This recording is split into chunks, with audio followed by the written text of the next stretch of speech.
বিসমিল্লাহির রহমানির রহিম। আজকে ভারতবর্ষে একটা ভয়ঙ্কর পরিস্থিতি চলছে। আমরা দেখতে পাচ্ছি বিশ্বতে, এই পৃথিবীতে একটা ভয়ঙ্কর পরিস্থিতি চলছে, যেখানে পৃথিবীতে সবথেকে বড় কবরস্থান গাজাকে নিশ্চিহ্ন শেষ করে দেওয়া হলো। বিশ্ববাসী চুপ, জাতিসংঘ চুপ। সেই সময়ই আমাদের দেশের মধ্যে ভাজপা সরকার, ভারতীয় জনতা পার্টি ওয়াকফ অ্যামেন্ডমেন্ট বিলটি পাস করে নিল, যার জন্য পুরো ভারতবর্ষে এটাকে নিয়ে আন্দোলন চলছে, প্রোটেস্ট চলছে। এই কালা কানুন ওয়াপস লো, আমি नहीं चाहिए आपका कोई भी কালা কানুন। আসলে আমরা এই ওয়াকফ অ্যামেন্ডমেন্ট বিল সম্পর্কে অনেকেই অবগত নয়, অনেকে জানি না বিষয়টা কি আছে। অনেকে আন্দোলন করছে, আমরা ঘরে বসে হয়তো রিলস দেখছি, শর্টস দেখছি, এই দেখছি এখানে আন্দোলন করছে, এখানে আজাদি চাইছে, এই সব জিনিস আমরা কিন্তু দেখছি। সত্যিকারে জানিও না যে ওয়াকফ সম্পত্তিটা কি এবং কাদের সম্পত্তি। এই বিষয়ে সবাইকে সচেতন হওয়া দরকার, জানা দরকার। কারণ আপনাকে এই বিষয়ে কোনো নেতা মন্ত্রী বলতে আসবে না, আপনাকে এই বিষয়ে কোনো মন্ত্রী বা নেতা আপনাকে সচেতন করতে আসবে না, এই বিষয়ে আপনাকে কেউ আন্দোলনের জন্য বলতেও আসবে না। কারণ তাদের কোনো যাই আসে না, তাদের শুধুমাত্র আপনার ভোটটা দিলেই হবে, তাদেরকে শুধুমাত্র ক্ষমতা দিলেই হবে, তাদেরকে শুধুমাত্র আপনার সমর্থন দিলেই হবে। আপনাকে কিন্তু কেউ সচেতন করবে না। কিন্তু ক্ষতিটা কার হয়েছে? ক্ষতিটা আপনার, আমার, পুরো ভারতবর্ষের মুসলিম সম্প্রদায়ের ক্ষতি হয়েছে।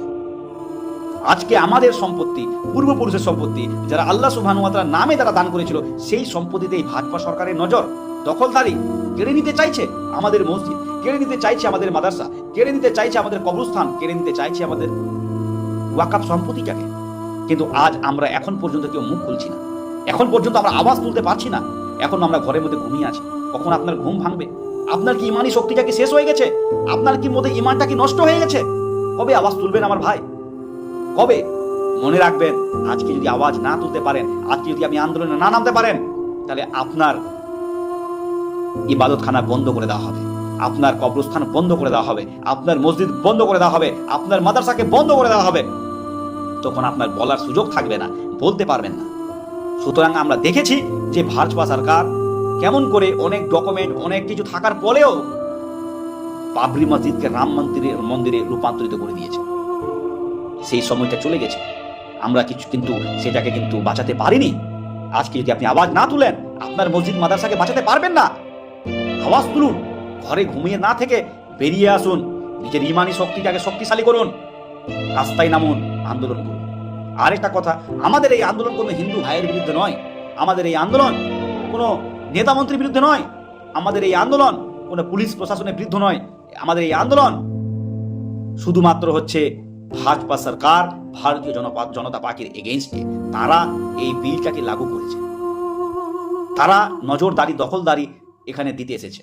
তাই মনে করবেন না যে আমাদের এই আন্দোলনটা কোনো হিন্দু ভাই বোনদের জন্য আন্দোলন। আমরা ভারতবর্ষে সম্প্রীতির যে ইউনিভার্সাল ব্রাদারহুড, একসঙ্গে যেমন দেশকে আমরা আজাদি করতে পেরেছি ইংরেজ সরকারদের কাছ থেকে, হিন্দু, মুসলিম, শিখ, ইসাই, জৈন একসাথ মিলে, আজকে আমরা চাই না যে কোনো হিন্দুদের সম্পত্তিতে বা কোনো তাদের যে সম্পত্তিতে কেউ দখলদারি দিক, খ্রিস্টানদের সম্পত্তিতে কেউ দখলদারি দিক, কেউ চায় না।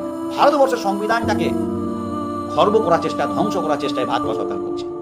সুতরাং আমার অনুরোধ আমার প্রত্যেকটা দেশবাসীর কাছে, যেন আপনারা ঘরে ঘুমিয়ে না থাকে, রাস্তায় আসুন, আন্দোলন করুন। আন্দোলন ছাড়া কোনো উপায় নেই, আন্দোলনই আপনাকে এই কালা কানুনটাকে বাঁচাতে পারবে। এই আন্দোলন করুন, অবশ্যই আমাদের ইনশাআল্লাহ আমাদের জিত হবে, এবং ইনশাআল্লাহ আল্লাহ যদি চায় অবশ্যই আমরা সফল কাম হব। আল্লাহর সাহায্যটা হচ্ছে খুবই জরুরি। শেষে একটাই কথা বলি, আল্লাহ সুবহানাহু ওয়া তাআলা পবিত্র কোরআন মাজিদে উল্লেখ করেছেন যে if Allah helps you none can overcome you, if Allah forsakes you who is there that you can help you. এই জন্য আল্লাহর সাহায্য খুব জরুরি। আসুন আন্দোলন করুন। আসসালামু আলাইকুম।